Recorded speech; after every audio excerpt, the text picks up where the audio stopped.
2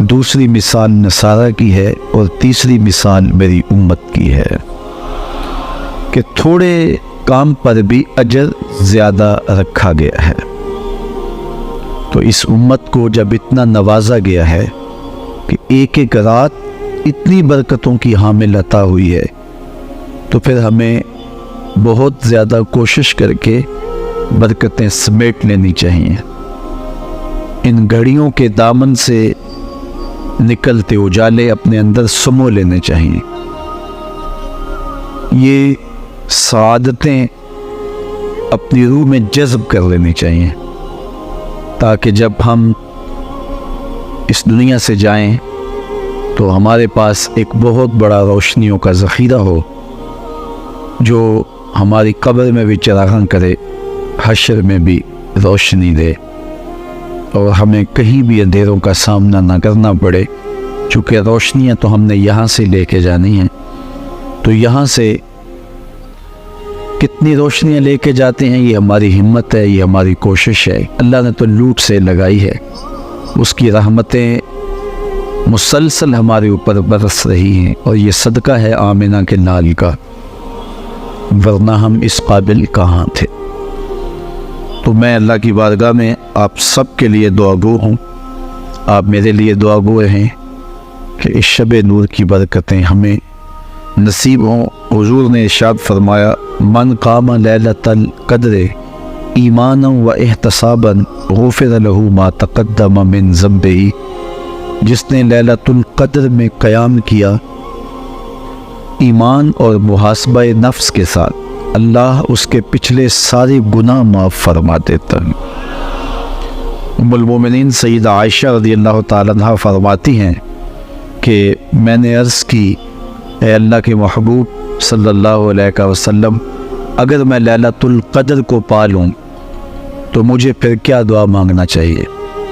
تو حضور نے ارشاد فرمایا، اگر تم لیلۃ القدر پا لو تو یہ دعا مانگو، اللہم انک عفو تحب العفو فاعف عنی، اے اللہ تو معاف کرنے والا ہے، معاف کرنے کو پسند کرتا ہے، میرے معاملات سے درگزر فرما۔ تو اللہ تعالیٰ اس رات کی برکتوں سے ہمیں اپنی پناہ میں، امان میں، حفاظتوں کے اثار میں رکھے۔ ہر سال لیلۃ القدر کے موقع پر اور شب برات کے موقع پر دور و نزدیک سے آنے والے سامعین کو کتاب اللہ سے کچھ ضروری مضامین پیش کرنے کی سعادت پاتا ہوں، چونکہ مجھے پتہ ہے کہ یہاں آنے والے لوگ بڑی دور دور سے آتے ہیں اور اپنے محلوں کو، اپنی بستیوں کو، اپنے شہروں کو چھوڑ کے یہاں پہنچتے ہیں، تو ان کا ایک لمحہ بھی ضائع نہ ہو، ان کی ایک ایک ساتھ کی قدر کی جائے، اور ان کو بامقصد باتیں جو ان کی پوری زندگی میں ان کے لیے نفع کا سبب ہوں، ان کو یہاں سے دی جائیں۔ تو قرآن مجید سے بہتر اور کیا پیغام ہو سکتا ہے؟ تو انشاءاللہ آج آپ کے سامنے کتاب اللہ سے ایک مضمون رکھوں گا، اللہ کتاب و سنت کے اجالوں سے ہمارے من کے سارے اندھیرے اور ظلمتیں دور کر دے۔ سورہ القیامہ میرا آج کا مضمون ہے، جو 40 آیات پر مشتمل ہے۔ سورۃ القیامہ قیامت کے اس بات اور اس کے ہولناک منظر کی عکاسی پر مشتمل ہے۔ معاد کا یقین ہماری زندگی میں نظم پیدا کرتا ہے۔ اگر کسی قوم کو احتساب کا یقین نہ ہو تو اس کی زندگی بے ربط ہو جاتی ہے، لوٹ مار کا بازار گرم کر لیتا ہے کہ مجھے کون پوچھنے والا ہے۔ لیکن جس قوم میں احتسابی عمل مضبوط ہو، وہاں لوٹ مار کا بازار گرم نہیں ہو سکتا۔ تو دنیا کے اوپر نظم قائم رکھنے کے لیے احتسابی عمل بہت ضروری ہے۔ دنیا بھر کے دانشور یہ بات کہتے آئے ہیں۔ اگر جرائم ختم کرنے ہیں تو انصاف فراہم کرنا پڑے گا۔ اگر عدالتیں قابل فروخت مال بن جائے، تھانے بکنے لگ جائیں، تو پھر معاشرے جرائم سے پاک نہیں رہ سکتے۔ عدالتی نظام اگر بے لاگ ہوگا اور انصاف لوگوں کی دہلیز تک پہنچے گا تو معاشرے ستھرے اور پاکیزہ ہوں گے اور ایک خوبصورت معاشرتی نظم قائم ہوگا۔ تو احتسابی عمل اور عدالتی نظم اچھا رکھنے کے نتائج ہم اپنی آنکھوں سے دیکھتے ہیں، تو کیا آخرت کا احتساب ہونا ضروری نہیں، جہاں افراد کا اور قوموں کا فرد عمل پیش ہو اور پھر جزا و سزا ان کو دی جائے؟ تو اسلام نے جو معاد اور آخرت کا تصور دیا ہے، یہ فرد اور قوم کی زندگی میں ایک نظم پیدا کرتا ہے۔ لیکن ہر دور میں جو مجرم ہوتے ہیں، جن کا کام ہی لوٹ مار ہوتا ہے، وہ کبھی نہیں چاہتے کہ احتسابی عمل مضبوط ہو۔ وہ چاہیں گے کہ عدالتیں قابل فروخت جنس بن جائیں، تھانوں کی گولیاں دی جا سکیں اور انصاف کبھی بھی قائم نہ ہو۔ تو بے لاگ احتساب کا وہ کبھی بھی رواج نہیں پڑنے دیں گے۔ جو لوگ آخرت کے تصور کو جھٹلاتے ہیں، ان ساری قوموں کو دیکھ لے جنہوں نے آخرت کو جھٹلایا۔ وہ قومیں ہیں جو برائی میں لت پت تھی اور گناہوں بھری زندگی بسر کر رہی تھی۔ اب ایسی قومیں کبھی پسند نہیں کرتی کہ کوئی آخرت بھی ہو جس کا خوف انہیں گناہوں کی اور بدیوں کی زندگی سے نکالے، چونکہ وہ اس زندگی سے نکلنا ہی نہیں چاہتے، تو آخرت کا وہ ڈٹ کے انکار کرتے۔ قریش مکہ نے بھی آخرت کا ڈٹ کے انکار کیا اور کہا کہ ہم آخرت کو نہیں مانتے، چونکہ اگر وہ آخرت کو مان لیتے ہیں تو پھر زندگی کی تمام تر مکاریاں، دجل و فریب، تلبیسات، لوٹ مار، ظلم و جبر جو کمزوروں پر وہ روا رکھے ہوئے تھے، اس کا جواز باقی نہیں رہتا تھا۔ تو اس لیے انہوں نے اس کا ڈٹ کے انکار کیا۔ قرآن مجید کی جتنی بھی مکی صورتیں ہیں ان میں آخرت کا اثبات کیا گیا ہے اور معاد کو ثابت کرنے کے لیے دلائل دیے گئے ہیں۔ یہ سورہ القیامہ، یہ بھی سورت نزول کے اعتبار سے مکی ہے۔ سورت کا آغاز قسم سے کیا جا رہا ہے، لا اقسم بیوم القیامہ، روز قیامت کی قسم یاد کرتا ہوں۔ اللہ تعالیٰ نے قیامت کے دن کی قسم کی۔ ولا اقسم بالنفس اللوامہ، اور قسم ہے ملامت کرنے والے نفس کی، اس جان کی قسم جو اپنے اوپر ملامت کرے۔ انسان کے اندر جو نفس ہے وہ اس کو برائی کا حکم دیتا ہے۔ حکم دینے والے کو آمر کہتے ہیں، اور اسی سے مبالغہ کا صیغہ امارہ ہے، بہت زیادہ حکم دینے والا۔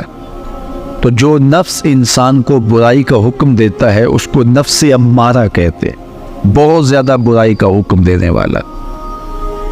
لیکن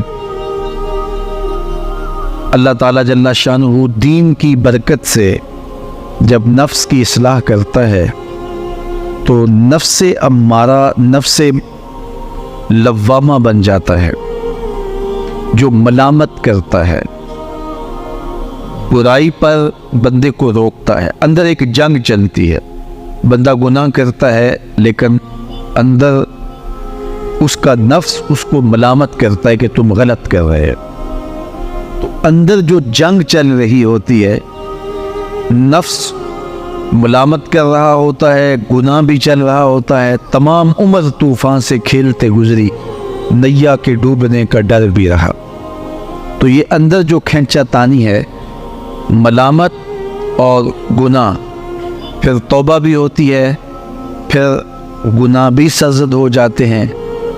تو یہ نفس لوامہ جو گناہ سے بندے کو روکتا ہے، اللہ تعالیٰ جل شانہ نے اس نفس لوامہ کی قسم کی ہے کہ مجھے قسم ہے انسان کے نفس لوامہ کی، جو اس کو برائی سے روکتا رہتا ہے اور خیر کی طرف اس کو بلاتا رہتا ہے۔ تو قیامت کی قسم کی اور نفس لوامہ کی قسم کی۔ اور جب نفس مزید ترقی کرتا ہے اور پھر اندر نیکی کی قوتیں پنپتی ہیں، تو ایک وقت آتا ہے کہ پھر انسان نیکی ہی کے ماحول میں جینا شروع کر دیتا ہے، تو پھر نفس کو اطمینان ملتا ہے۔ اس نفس کو نفس مطمئنہ کہتے ہیں۔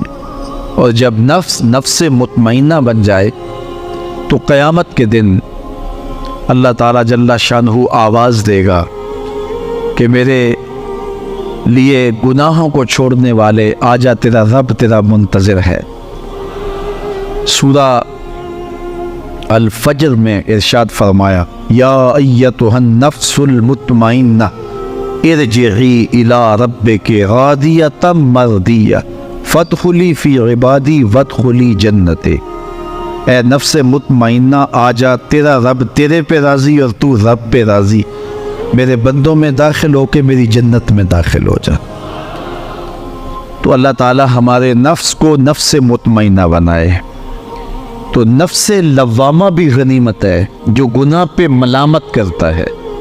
تو اللہ تعالیٰ جل شانہ نے قیامت کے دن کی قسم کی، تو ساتھ نفس لوامہ کی بھی قسم کی۔ قسم تو کوئی بھی کرے تو سننے والا متوجہ ہوتا ہے کہ یہ جو قسم کی جا رہی ہے تو یہ کسی عنوان کی اہمیت کو بیان کرنا مقصود ہے۔ تو پھر قسم اگر رب کرے تو پھر سمجھنے کے لیے کافی ہے کہ وہ کتنا اہم مضمون ہوگا جس پہ میرا رب ہو کے قسم کر رہا ہے۔ تو قیامت پر اللہ تعالیٰ قسم فرما رہا ہے تاکہ اس کا قسم فرمانا اہل عقل کے لیے کافی ہو کہ اس کے اس بات کے لیے اس سے بڑی کیا دلیل ہو سکتی ہے کہ میرا رب اس پہ قسم کر رہا ہے۔ اَيَحْسَبُ الْإِنسَانُ أَن لَّن نَّجْمَعَ عِظَامَهُ۔ اللہ تعالیٰ ارشاد فرماتا ہے کہ کیا آدمی یہ سمجھتا ہے کہ ہم ہرگز اس کی ہڈیاں جمع نہیں فرمائیں گے؟ یہ ایک کافر تھا، عدی بن ربیعہ، یہ مراد ہے یہاں انسان سے۔ ایک روایت کے مطابق ابو جہل بن ہشام مراد ہے۔ تو یہ ابو جہل یا عدی بن ربیعہ یہ کہتے تھے کہ کیا ہڈیوں کو دوبارہ جوڑا جائے گا، دوبارہ ان کو جمع کیا جائے گا؟ یہ نہیں ہو سکتا، قیامت نہیں آ سکتی۔ وہ کہتے تھے یہ جہاں ہے بس ختم ہو جائے گا کام تمام، لہٰذا جو عزت پانی ہے، جو لذت حاصل کرنی ہے، جو عیش و عشرت کرنی ہے، جو کچھ کرنا ہے اسی جہان میں کر لو۔ آج کل بہت سارے لوگوں کا رویہ بھی یہی ہے کہ بس ٹھیک ہے، یہ دنیا ہی سب کچھ ہے، آخرت بس ایک اعتقاد کی حد تک ذہن کے کسی گوشے میں ہے، 2 لمحوں کے لیے خیال آیا تو رک گئے، پھر اپنی وہی ڈگر کی زندگی۔ لیکن آخرت جب تیقن کی اس منزل تک پہنچ جائے، پھر انسان کے اعمال کے اندر خود بخود جو ہے وہ نظم پیدا ہو جاتا ہے کہ چونکہ میں اللہ کے حضور پیش ہونا ہے اور ایک ایک عمل کا میں نے حساب دینا ہے۔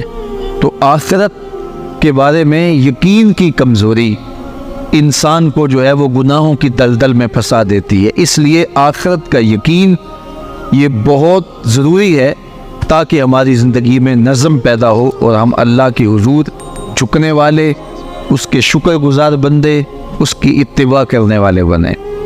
تو اب وہ کافر کہتے تھے ابن ربیعہ یا ابو جہل کہ یہ جو ہڈیاں ہیں ان ہڈیوں کو کیسے دوبارہ زندہ کیا جائے گا۔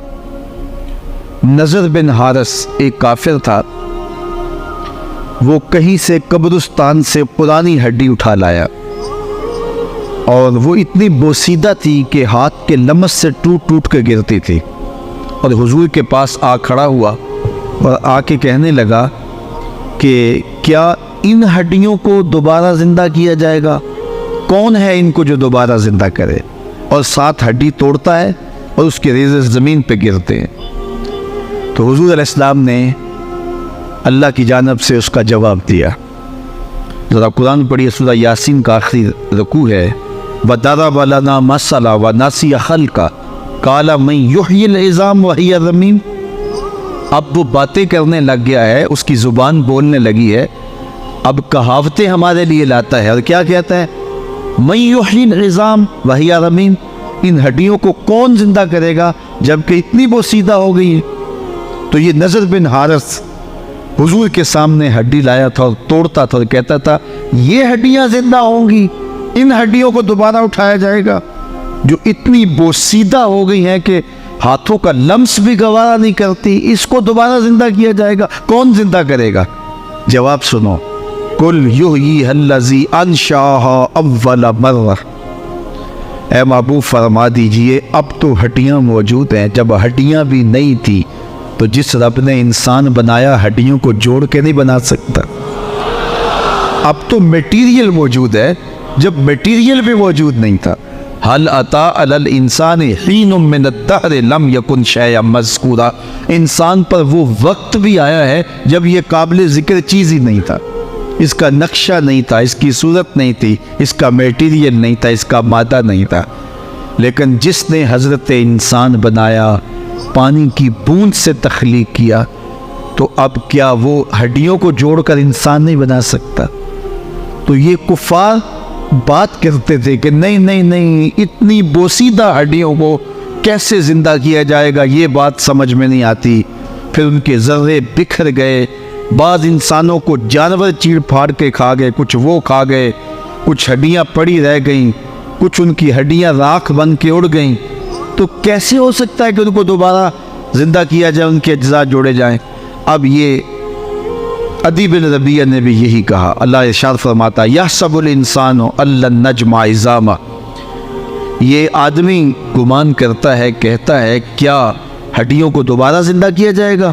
اللہ فرماتا ہے کیوں نہیں، ہم اس بات پہ قادر ہے کہ اس کے انگلیوں کے پور پور کو دوبارہ کھڑا کر رہے ہیں، اور اس کے اجزاء جو بکھرے ہوئے ہیں ان کو ہم اکٹھا کر کے دوبارہ ان کو جوڑ دیں، ہمارے لیے کوئی مشکل نہیں ہے۔ لیکن یہ اس کا خیال ہے کہ ہڈیوں کو کیسے جوڑا جائے گا، لیکن سورہ یاسین میں جو دلیل دی اس پہ کس قدر جو ہے وہ آشش کرنے کو جی چاہتا ہے۔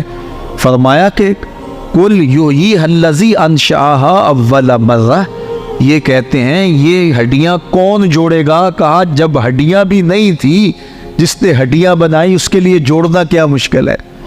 تو یہ عجیب تم نے بات کی۔ تو اللہ تعالیٰ جل شانہ قیامت کے دن ہمارے وجود دوبارہ اٹھائے گا اور اپنے حضور بندوں کو کھڑا کرے گا اور ان سے سوال پوچھے گا۔ یہ نہیں ہے کہ جو مرضی کرتے گئے، ایک آدمی نے ظلم کیا، جبر کیا، زیادتیاں کی، لوگوں کا حق لوٹا، لوگوں کا مال غصب کیا، عزتیں پامال کی، اور اتنا مؤثر تھا کہ عدالتیں وہ خرید لیتا تھا، کچہریاں وہ خرید لیتا تھا، پولیس وہ خرید لیتا تھا، کوئی سے پوچھنے والا نہیں تھا، اس کی بات چلتی تھی، اس کا فون چلتا تھا، اس کا رکا چلتا تھا، عیش و عشرت کی زندگی گزاری اور مر گیا، ہزاروں کے حق غصب کر کے، ہزاروں کا مال ہڑپ کر کے، لوگوں کی آبروئیں لوٹ کے مر گیا اور قبر میں چلا گیا، بس قصہ ختم۔ اب نہ وہ اٹھے گا، نہ اس سے حساب لیا جائے گا، تو پھر انصاف کہاں گیا؟ ایک عدالت ایسی ہونی چاہیے کہ جس عدالت میں اس کو بھی پکڑا جائے اور ٹکٹکی پہ باندھا جائے کہ دنیا پر تو کسی نے تجھے پکڑا نہیں، اس عدالت میں تیرے خلاف سلطانی گواہ بھی موجود ہیں اور تجھے گناہوں کا، جرم کا بدلہ بھی دیا جائے گا، اور منصف جو ہے وہ انصاف کرے اور ان مظلوموں کو کھڑا کیا جائے کہ دنیا پر تو تمہاری داد رسی کسی نے کی، اس دربار میں تمہاری پوری داد رسی کی جائے گی۔ عقل مانتی ہے کہ ایک ایسا دربار ہونا چاہیے، ایسا احتسابی عمل ہونا چاہیے، ایک ایسی عدالت لگنی چاہیے کہ جس کا کہیں جسے انصاف نہیں ملا اس کو وہاں جا کے انصاف ملے، اور وہ دن قیامت کا دن ہے۔ اس کا یقین زندگی میں نظم پیدا کر دیتا ہے اور تھر تھر بدن کانپتا ہے کہ آج اگر ہم مؤثر بھی ہو جائیں اور کسی کے سامنے جواب دے نہ ہوں، لیکن ایک عدالت تو ہے جہاں ہم نے جواب دہ ہونا ہے اور اپنے ایک ایک عمل کا حساب دینا ہے۔ تو اللہ ارشاد فرماتا ہے کہ اس عدالت کے سامنے تم نے پیش ہونا ہے، تمہارے جوڑ کو اللہ تعالیٰ دوبارہ کھڑا کرے گا اور اس کو دوبارہ تخلیق کرے گا اور پیدا کرے گا، اور تم دوبارہ کھڑے ہو جاؤ گے، اس کی حضور پیش ہوگے۔ بل یرید الانسان لیفجر امامہ، بلکہ آدمی چاہتا ہے کہ اس کی نگاہ کے سامنے بدی کرے۔ استغفر اللہ۔ یہ ایک ظالم کافر تھا، وہ حضور کی خدمت میں آیا، کہنے لگا میں نہیں مانتا قیامت آئے گی۔ حضور نے اس کو دلائل دیے، تو جب دلائل کے سامنے بے بس ہو گیا تو کہنے لگا کہ جس قیامت کی آپ بات کرتے ہیں وہ قیامت آ بھی گئی تو میں نہیں مانوں گا۔ اللہ اکبر۔ تو وہ انکار کرنے والوں کی انتہا ہوتی ہے، اور ذرا دیکھیے وہ کیا بول رہا ہے، بل یرید الانسان لیفجر امامہ۔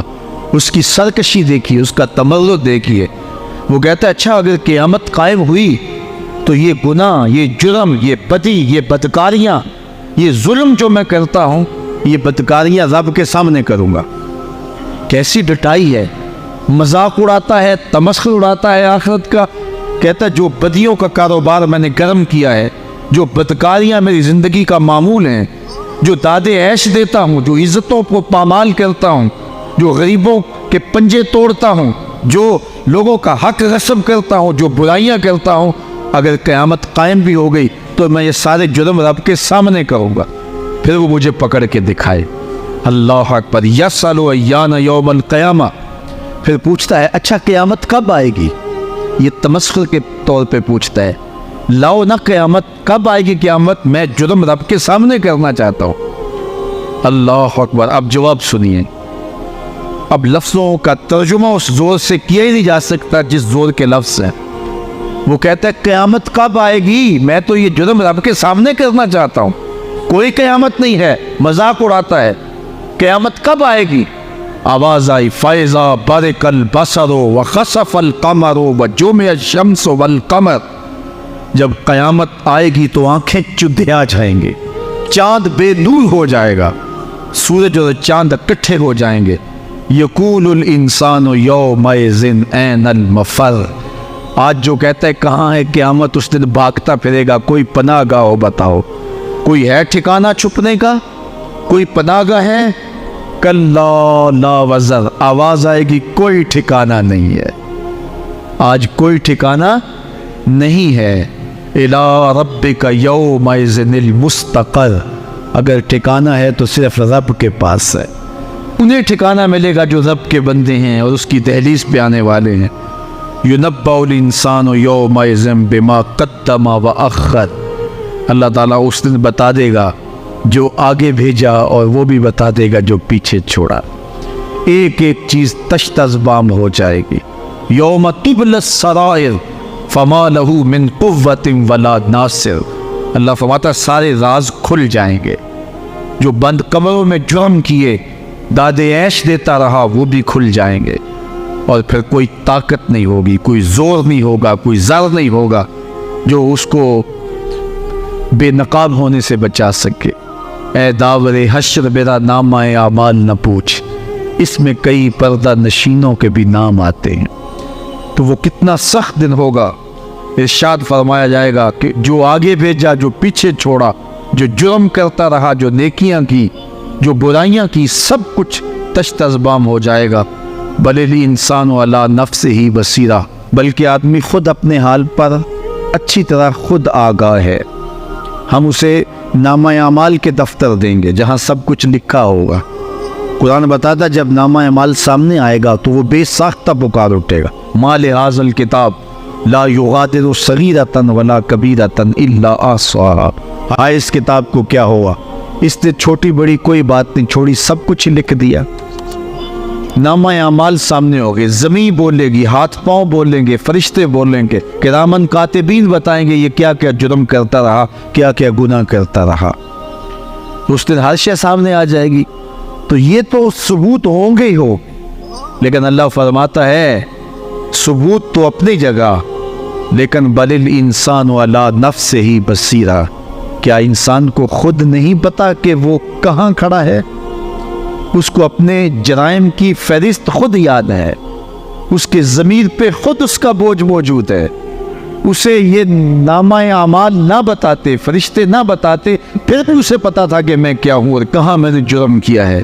وَلَوْ أَلْقَى مَعَاذِيرَهُ، اللہ اکبر، اگر اس کے پاس جتنے بہانے ہوں سب لا ڈالے، جب بھی کوئی اس کا بہانہ نہیں سنا جائے گا۔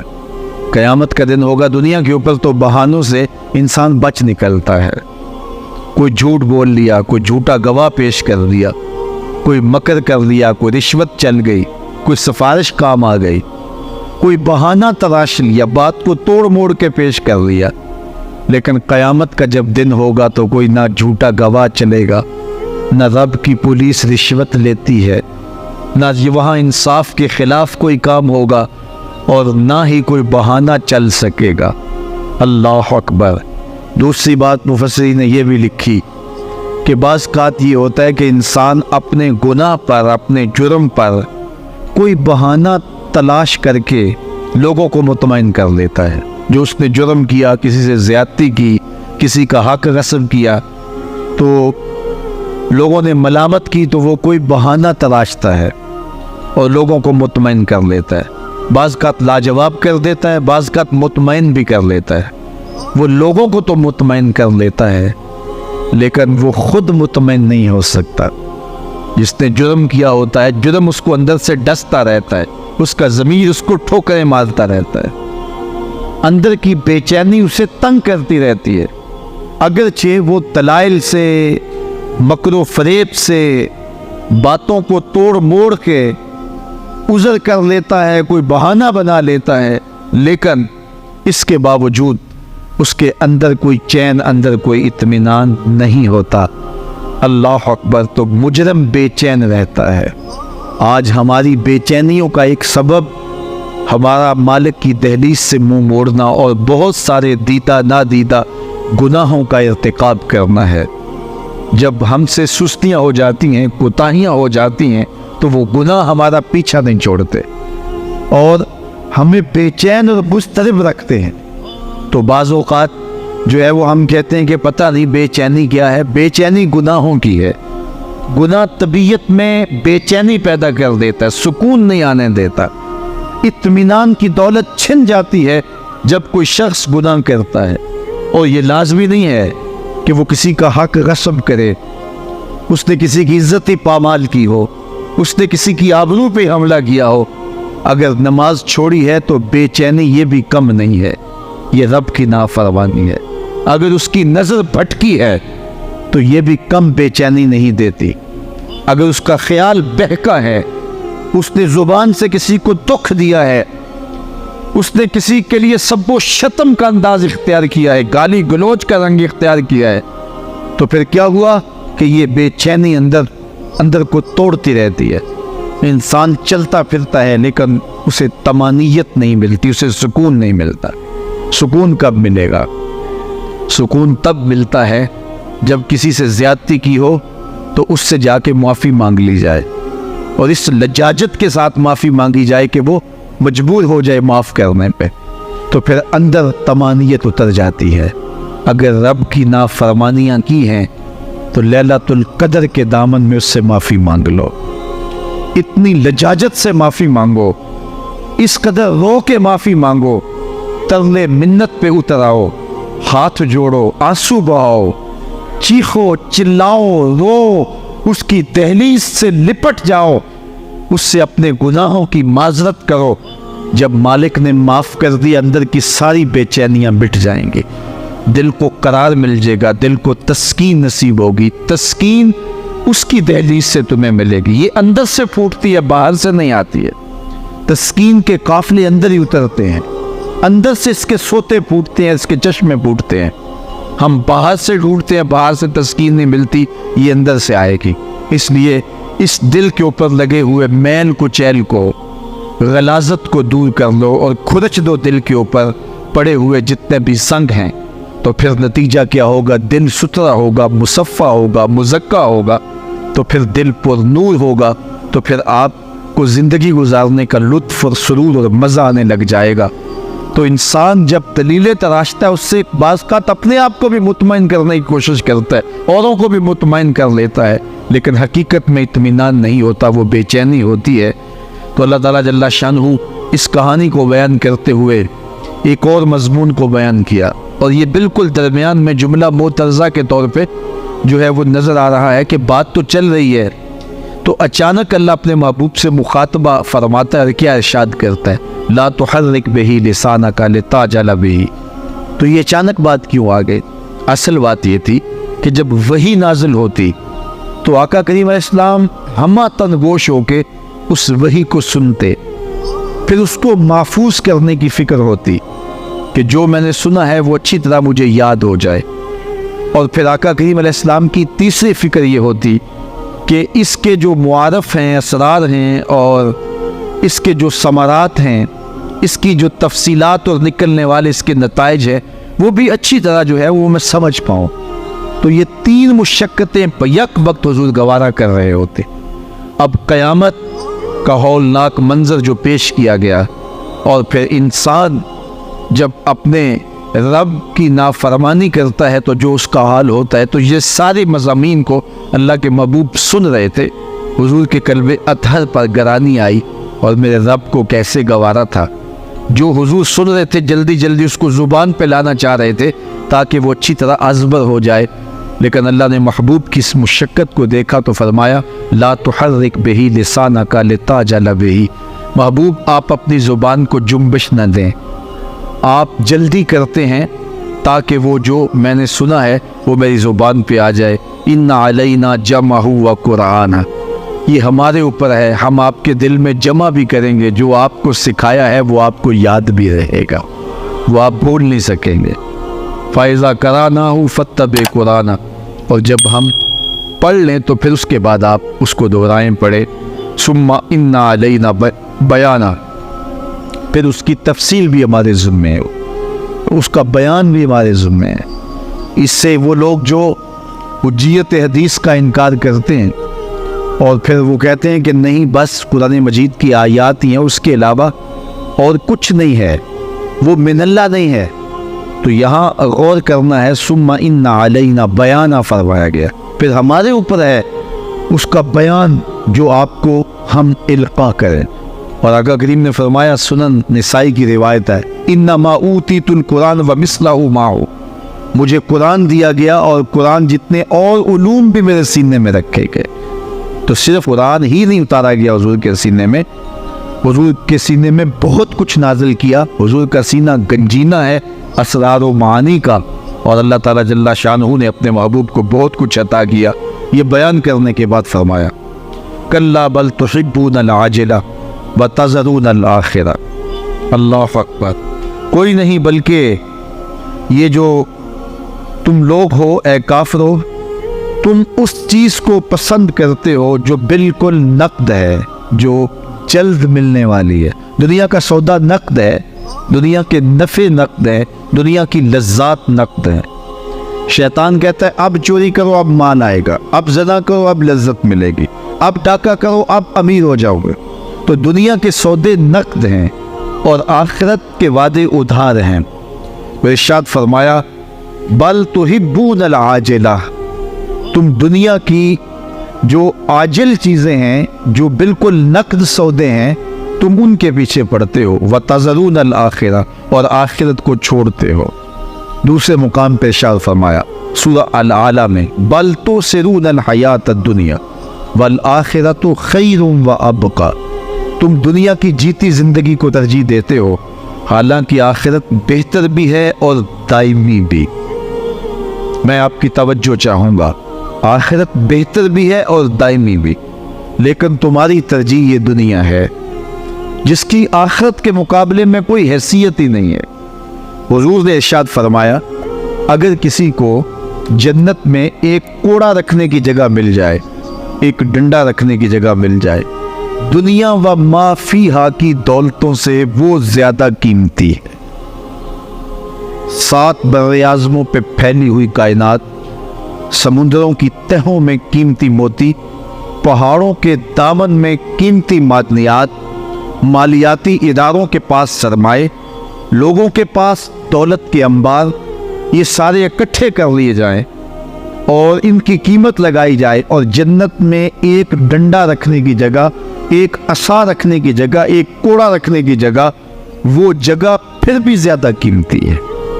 پراپرٹی ویلیو ہوتی ہے نا، وہ کہتے ہیں کہ دور دراز دیہات سے 10 ایکڑ فروخت کریں تو یہاں ہمارے بائی پاس پہ اگر لیں تو 1 کنال جگہ آئے گی، 10 ایکڑ فروخت کر کے یہاں 1 کنال ملے گی، اور اگر آپ مزید اس کو فروخت کر کے مزید جو ہے وہ کسی مہنگے علاقے میں چلے جائیں تو ہو سکتا ہے 2 مرلے اس 10 ایکڑ کے مقابلے میں آئیں۔ تو اس طرح مختلف جگہوں کی پراپرٹی ویلیو ہوتی ہے۔ اللہ کے محبوب جنت کی پراپرٹی ویلیو بتا رہے ہیں۔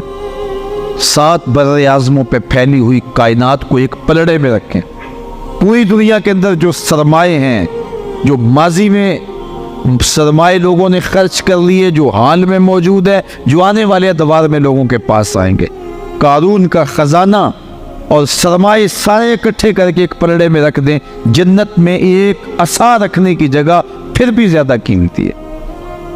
تو پھر دنیا کی آخرت کے مقابلے میں قیمت کیا ہوئی؟ دنیا کی جنت کے مقابلے میں ویلیو کیا ہوئی؟ اور جنت میں سب سے کم جگہ کس کو ملے گی؟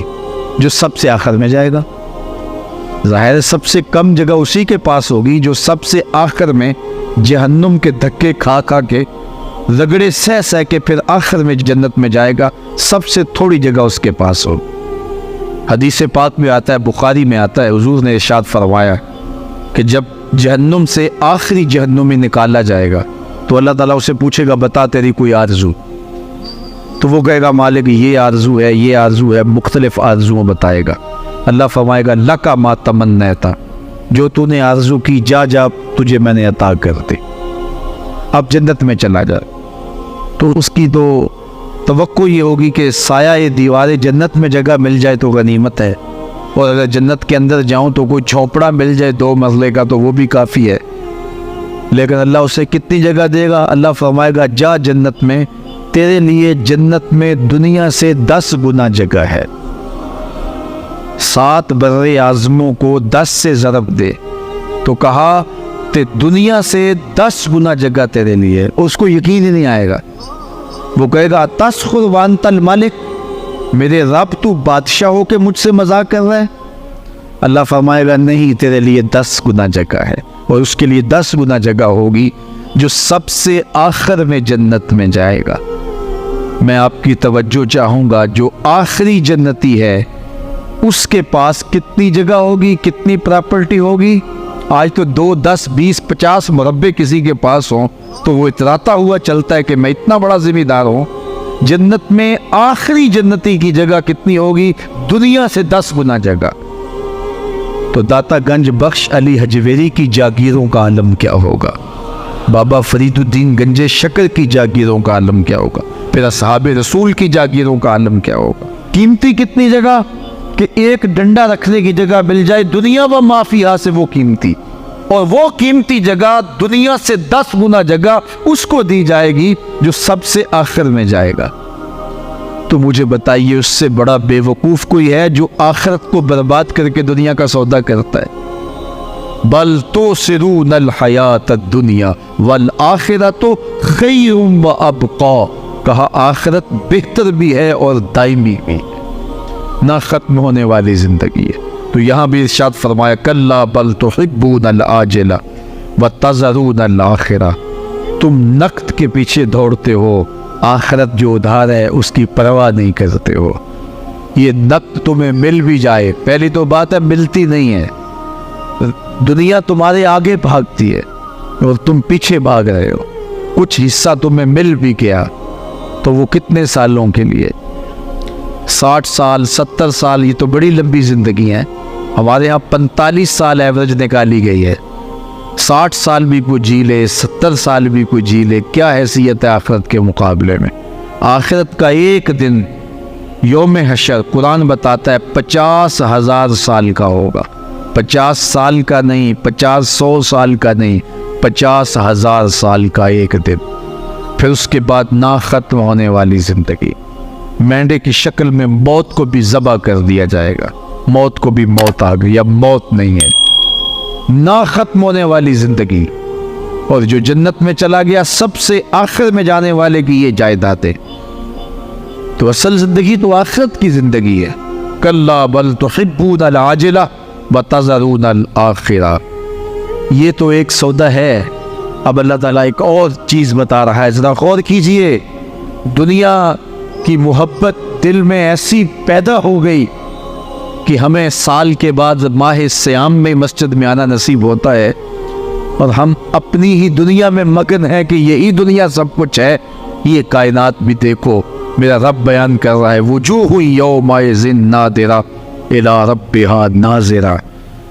وہ دن جب آئے گا تو جب بندے اس کے حضور حاضر ہوں گے، جنہوں نے اپنی زندگی حزم و احتیاط سے گزاری ہوگی، رب کی اتباع میں، فرما برداری میں، اس کے حکموں کو پورے کرتے بسر کی ہوگی، پھر ان کو صلہ کیا ہوگا؟ اللہ فرمایا کچھ چہرے ہوں گے جو تر و تازہ ہوں گے، کھل کے گلاب ہو جائیں گے، چہرے منور اور تابہ ہوں گے۔ یہ اتنے کھلے کیوں ہوں گے، چہرے گلاب کیوں ہوں گے؟ الی ربہا ناظرہ، اس لیے کہ رب کا دیدار نصیب ہوگا۔ رب کا دیدار نصیب ہوگا تو چہرے کھل جائیں گے اور چہرے شگفتہ ہو جائیں گے، چہرے تر و تازہ ہو جائیں گے۔ یار کوئی پرانا دوست مل جائے اور آپ سخت صدمے کے ماحول میں ہوں تو اچانک اسے دیکھ لیں تو آپ کا چہرہ کھل جاتا ہے اور آپ کا چہرہ گلاب بن جاتا ہے، تو پھر کیا منظر ہوگا؟ دنیا کے تھکے ہوئے لوگ، جنگوں کے ستائے ہوئے لوگ، بدر، احد، حنین اور کربلا کی سختیاں گوارا کیے ہوئے لوگ، تہجد کے اندر لمبا قیام کر کے راتوں کی تنہائیوں کے تھکے ہوئے لوگ، حلال کھایا حرام نہیں کھایا اور دنیا سے پیچھے رہ گئے، دنیا آگے چلی گئی اور یہ حلال کی تلاش میں بظاہر پیچھے رہ گئے۔ گھر والے بھی تانے دیتے ہیں کہ تم تو پیچھے رہ گئے، دنیا کہاں چلی گئی، تمہارے رشتہ دار کہاں چلے گئے۔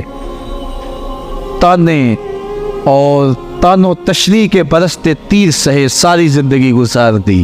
دکھوں کے مارے ہوئے یہ شخص جب قیامت کے دن اپنے رب کے حضور جائیں گے تو اللہ رخ انور سے نقاب ہٹا دے گا۔